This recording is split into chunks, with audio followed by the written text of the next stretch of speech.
ఇలాంటివన్నీ కూడా ఇంకో పక్క చూస్తే ఉపాధి హామీ వైఎస్ఆర్ కాంగ్రెస్ పార్టీ కార్యకర్తలకు నాయకులకు మేతగా తయారైపోయింది. ఏం తమ్ముడు ఎక్కడన్నా ఒక రోడ్డు వేశారా? 1 రూపాయి ఖర్చు పెట్టారా? ఒక కాలువ తీశారా? 100 కోట్ల రూపాయలు దోచేస్తున్నారు. ఎక్కడ రాస్తున్నారు లెక్కలు? దొంగ లెక్కలు. ఆ దొంగ లెక్కలు రాసి కేంద్రాన్ని కూడా మోసం చేసి ఉపాధి హామీలో ఇష్టానుసారంగా దోచుకునే పరిస్థితి కొంచెం ఊటుండి కాదు. ఏది చూసినా పెద్ద ఎత్తున సెటిల్మెంట్లు, మెడ మీద కత్తి పెడతారు. కత్తి పెట్టి నీ ప్రాణం తీస్తామని ఆశిస్తామంటే ప్రాణం ఉంటే బలసాగు తిని బతకచ్చు, పోతే పోయింది, ఆస్తి నేనే సంపాదించాలని 1000 కోట్ల రూపాయలు ఆస్తి రాసించి పారిపోయారంటే ఎంత అన్యాయమో మీరే ఒక్కసారి ఆలోచించుకోమని మిమ్మల్ని అందరినీ కోరుతున్నా.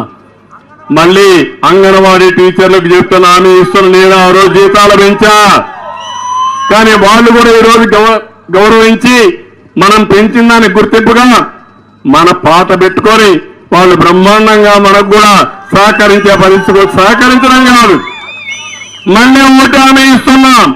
చిరు ఉద్యోగులందరికీ, ప్రభుత్వంలో పనిచేసే ప్రతి ఒక్కరికి న్యాయం చేసే బాధ్యత తెలుగుదేశం పార్టీ తీసుకుంటాం. తప్పకుండా న్యాయం చేస్తామని చెప్పి కూడా నేను మీకు తెలియజేస్తున్నా. ఈరోజు ఇంకో పక్కన చూస్తా ఉంటే 1వ తారీఖు జీతాలు, ఏ తమ్ముళ్ళు ఉద్యోగస్తులకు జీతాలు వస్తున్నాయా? పెన్షన్ వస్తా ఉందా? తెలుగుదేశం పార్టీ ఉన్నప్పుడు నెలవారీగా నెల 1వ తారీఖున జీతాలు వచ్చాయా లేదా అని మిమ్మల్ని అడుగుతున్నా. ఇంకో పక్కన క్రీడా మైదానాలు లేవు కానీ ఆడుదాం ఆంధ్రప్రదేశ్ అంట. ఇది వాడతామని అడుగుతున్నా నేను. దానికంటే వైఎస్ఆర్ కాంగ్రెస్ పార్టీకి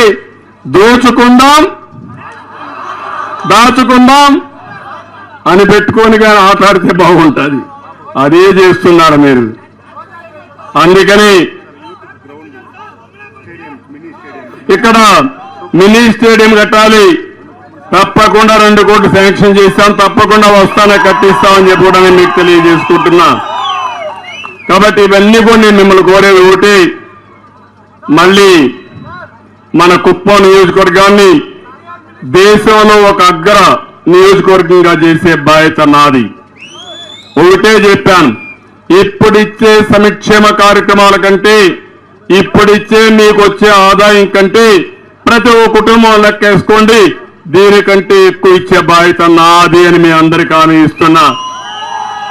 అదే సూపర్ 6 ఇచ్చా, ఇంకా ఏమేం చేయబోతున్న అన్ని వర్గాలకు చెప్తాను. ఎట్లా ఆదాయం వస్తుందని సన్నాయి నొక్కులు నొక్కుతున్నారు ఈ వైఎస్ఆర్ కాంగ్రెస్ నాయకులు. సంపద సృష్టించే తెలివితేటలుండే పార్టీ తెలుగుదేశం పార్టీ. సంపద సృష్టిస్తాం. మా యువత ఉన్నారు, కొండనైనా సరే బద్దలు చేసే శక్తి ఉంది. వాళ్లకు ఉపాధి కల్పిస్తే ఆదాయం పెరుగుతుంది, సంపద వస్తుంది, తద్వారా సంక్షేమ కార్యక్రమాలు చేసే అవకాశం వస్తుంది. అవి కూడా చేస్తానని చెప్పి తెలియజేసుకుంటూ, మళ్ళీ ఈ మన గుడిపల్లిలో మీ అందరికీ ఒకటే హామీ ఇస్తున్నా. నేను ఒకటే మిమ్మల్ని అందరినీ కోరుతున్నా, 100 రోజులు నా కోసరం, సమాజం కోసం మీరు పనిచేయండి. రాష్ట్రంలో నెంబర్ 1 నియోజకవర్గంగా అతిపెద్ద మెజార్టీ తెప్పిస్తామని గట్టిగా చేపట్లు కూడా చెప్పండి. 1,00,000 ఓట్ల మెజారిటీ లక్ష్యంగా పెట్టుకున్నాం. సాధిస్తారా అని మిమ్మల్ని అడుగుతున్నా. సాధిస్తామని చేలిపైకెత్తండి. ప్రతి ఒక్కరు ఎందుకు కోరుతున్నానంటే, ఎన్ని ఓట్లు వచ్చినా గెలవడానికి ఏమీ డోకా లేదు. ఎవడు వచ్చినా, ఎంతమంది రౌడీలు వచ్చినా, రౌడీల గుండెల్లో రైళ్లు పెరిగెత్తించి ఈ కుప్పం నియోజకవర్గం గెలిపించే సత్తా మా ప్రజలకు ఉంది. గతంలో నిరూపించిన ఘనత కూడా మీకుంది. ఇక్కడికి వస్తాన్న మగవాళ్ళు కాసుకొని మీ నియోజకవర్గాలు ఏమవుతారో చూసుకోమంటున్నా వాళ్ళందరినీ. ఆ రోజు నేను వదిలిపెడితే మీరు గెలిచారు, పోనీ అని వదిలిపెట్టా. ఈసారి వదిలిపెట్టను. మిమ్మల్ని కూడా మీ నియోజకవర్గంలో నేను భూస్థాపితం చేయకపోతే మీరే చూడమని మరొకసారి హెచ్చరిస్తున్నా. రాజకీయాలంటే తమాషా అనుకోవద్దండి, ప్రజల జీవితాలతో ఆడుకోవద్దండి. ఏదో తమాషా అనుకోని ఈ రోజు జరుగుతుంది కాబట్టి దోచేసుకుంటే కడమంతా ప్రజలంతా అమాయకులు చూస్తా ఊరుకు ఉంటారు అనుకుంటారు. కానీ వీళ్ళు దోషినంతా లెక్క పెట్టుకుని అవసరమైనప్పుడు చితక బాస్తారు, తిరగబడతారు, నడ్డి విరగ్గొడతారు. ఆ విషయం వీళ్ళు గుర్తుపెట్టుకోవాల్సిన అవసరం ఉంది. అందుకే తమలో మిమ్మల్ని చూశాను, నాకు ఆ నమ్మకం ఉంది. మళ్ళా అపీల్ చేస్తున్నా, ఈసారి ప్రతి ఒక్క ఇంటికి ఒక ప్రణాళిక తయారు చేసుకుంటా మన నియోజకవర్గంలో ఒక ఆదర్శంగా. నేను అందుకే ఆ మాట చెప్పాను. ఆ మాటలో కూడా ఏంటంటే చదువుకున్న వాళ్ళందరినీ ప్రపంచంలో పిలుస్తా, పెద్ద పెద్ద పరిశ్రమ అధినేతలను పిలుస్తా. ఒక్కొక్కరు 100 కుటుంబాలను 200 కుటుంబాలను దత్తత తీసుకోండి. ప్రజలే ఆస్తి, ప్రజలే పెట్టుబడి. ఎందుకంటున్నానంటే మనం అంటాం ఏదైనా ఒక చిన్న ఆదాయం రావాలంటే ఎంత డబ్బులుంది, పెట్టుబడి పెట్టాలంటే ఎన్ని కోట్లు ఇస్తారని అడుగుతాం. కాదు, ఎంతమంది మనుషులున్నారు, వాళ్ళకి ఎట్లా స్కిల్స్ అంటే ఎక్కడ నైపుణ్యం పెంచాలి, వాళ్ళకి ఏ పని చెప్తే ఆదాయం పెరుగుతుంది, వాళ్ళ ఇంట్లో 2-3 పిల్లలుంటే చిన్నప్పటి నుంచి బాగా చదువు చెప్పిస్తే తద్వారా ఈ పిల్లలు చూస్తున్న ఆడపిల్లలను చూస్తున్నా. ఆ ఆడపిల్లలను చూస్తే నాకు ఒక మాట్లాడతారా ఏమ్మా, బస్సులు లేవు, అదే మైక్, ఆ పిల్లలకి మైక్.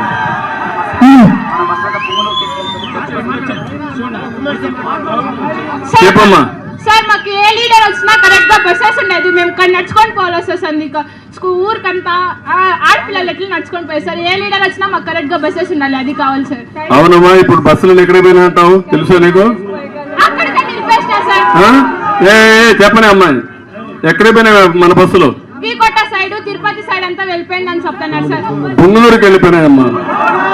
ఆయన పొంగులూరు పుడింగ్ ఉన్నాడు, ఆయన ఒకసారి తిరుగుతా ఉంటాడు. ఇక్కడ గనులన్నీ దోచేసుకున్నాడు, కడాని ఇక్కడ బస్సులంటూ కూడా తీసుకొని వెళ్ళిపోయాడు. సార్ మేము బస్సెస్ అడిగితే మీరు లవర్ కార్డ్ మాట్లాడుకుంటే మీకు ఎట్లా తెలుస్తుంది, మీరు మాకు బస్సెస్ అంతా లేదు, మీ బాబుని అడిగి వేయించుకోండి అని చెప్తారు సార్. సింగిల్ బస్ నడుస్తోంది సార్, సింగిల్ బస్ నడుస్తోంది, ఒకే బస్ నడుస్తోంది. ఒకే బస్ అమ్మా, ఆ బస్సు కూడా తీసేస్తారమ్మా మళ్ళా వస్తే. అది వస్తేనే కానీ టైమింగ్ సెన్స్ ఉండదు సార్. 100 రోజులేనమ్మా, 100 రోజులే ధైర్యంగా ఉండి తల్లి. మళ్ళా బస్సులే కాదు, పూర్వ వైభవం ఇచ్చే బాధ్యత నాది, మీకు ఏ ఇబ్బంది లేకుండా చేసే బాధ్యత నాది. చంద్రబాబుని అడిగి తీసుకోండి అని చెప్తాను. అదే అమ్మా, మీరు ఆ మాట చెప్పండి. నువ్వు రావద్దు ఇక్కడికి, మీరు రావద్దండి, మా నాయకుడు వస్తాడు, మా బాబు వస్తాడు, మాకు బస్సు వేపిస్తాడని చెప్పుతండి. ఏం కాదు, నువ్వు ఆ మాటే చెప్పు, మళ్ళా తొందరలో వస్తాం, మనం చేద్దాం. లాస్ట్ 5 years ముందు 1 hour ఒక బస్ వేస్తాను సార్, ఇప్పుడు 4 hours ఒక బస్ వేస్తాను. నీకు రేపు రాబోయే బస్సే రాదమ్మా, వీళ్ళే ఉంటే బస్సే రాదు. అది జరగకూడదు, ఇంకెప్పుడు అట్లే రావాలి. 1 year 1 hour ఒకసారి బస్ రావాలి అని కోరుకుంటున్నాం సార్. కాబట్టి మీకు వచ్చి ఇన్ఫార్మ్ చేసినాం సార్. నాకు ఇన్ఫార్మ్ చేసిన పని అయిపోయిందా? అయిపోయిందా? మీరు వస్తే ఏమైనా చేస్తారు అనేసి మాకు ఇన్ఫార్మ్ చేసి. నేను రావాలంటే నువ్వేం చేయాలి? ఏం చేయాలమ్మా? ఓటు వేయాలి కదా. మీ అమ్మ నీకు ఓటు ఉందా? మా పేరెంట్స్ కండి చెప్పి మీకే ఓటేయమని చెప్పి. ఓకే అమ్మా, గుడ్. ఏదైతే పిల్లల్ని చూస్తున్నా, ఇప్పుడు ఆ అమ్మాయిని చూశారు. ఒకప్పుడు ఈ ఆడపిల్లలు బయట రావాలంటే ఇంట్లో నుంచి భయపడేవాళ్ళు. ఇప్పుడు నేను ధైర్యంగా వచ్చి చెప్పగలిగిందంటే అది తెలుగుదేశం పార్టీ ఇచ్చిన ధైర్యం. ఒకప్పుడు మీరు చూస్తే ఆడబిడ్డలు నేను చూసేవాడిని, తల్లిదండ్రులందరూ ఆడపిల్లల్ని చదివించేవాళ్ళు కాదు. మీరు ఒకటి ఆలోచించేవాళ్ళు, తల్లి గాని తండ్రి గాని అబ్బాయి అమ్మాయి ఉంటే అబ్బాయిని చదివించి వాడైతే నన్ను చూసుకుంటాడు, అమ్మాయికి పెళ్లి చేసి వేరే వాళ్ళ చేతుల్లో పెడతాం, ఈ అమ్మాయిని చదివించకపోయినా పర్వాలేదు అనుకునేవారు. కానీ ఆ రోజు నేను ఒక పని చేశాను, ఆడబిడ్డైనా మగబిడ్డైనా మీకు సమానంగా చూడండి, మీరే భవిష్యత్తులో చూస్తారని చెప్పి 33% ఉద్యోగాల్లో కాలేజ్ సీట్లో రిజర్వేషన్లు పెట్టింది తెలుగుదేశం పార్టీ. ఆడపిల్లలకి సంరక్షణ పథకం పెట్టి ఆడబిడ్డ